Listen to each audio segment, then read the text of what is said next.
Once you log into PsycArticles, you can start typing in your keywords into the search box to begin.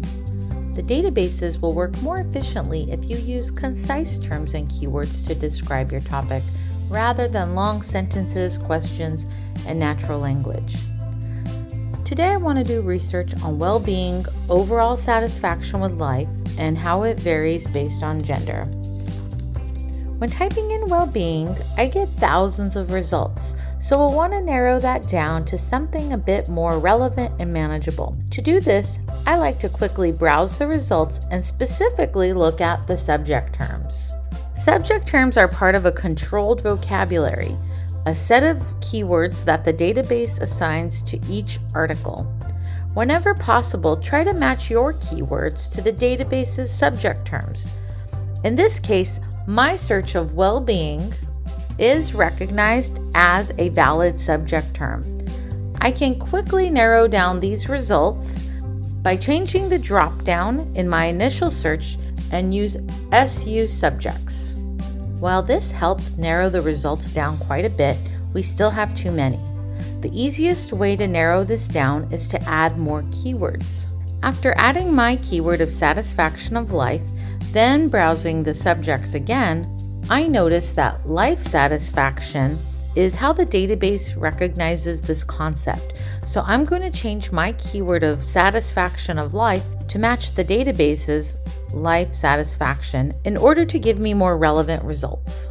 I could also make it a subject term because I still have hundreds of results to sift through.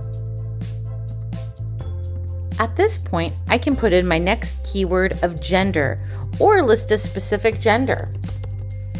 You'll want to do both to ensure you see all relevant results.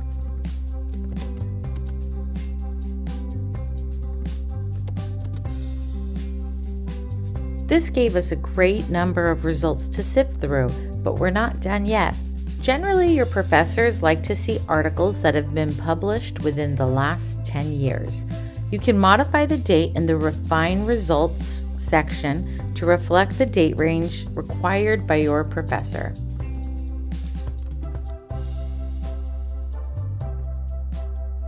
Did your professor specify scholarly peer-reviewed articles, newspapers, magazines? If so, narrow down by the source needed as well. Once you have a manageable list of results, around 20 or so, browse the results by looking at the subject terms. These will outline the main subjects of the article. You can also click on the magnifying glass icon to read the article's abstract, a short summary of the article to know if it's the right one for you. Once you find an article that works well with your research needs, you can click on it for more information about the article, as well as a toolbar which will allow you to print, save, and assist with citation.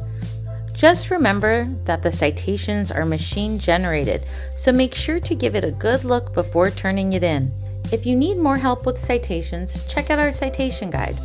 If this is the perfect article for your specific research paper, take note of the subject terms used to describe the article. Other articles like it will often use similar subject terms, so you can redo your search, trying out different terms and discovering more articles relevant to your research needs. And remember, you can always ask your librarian if you have any questions. We're here to help.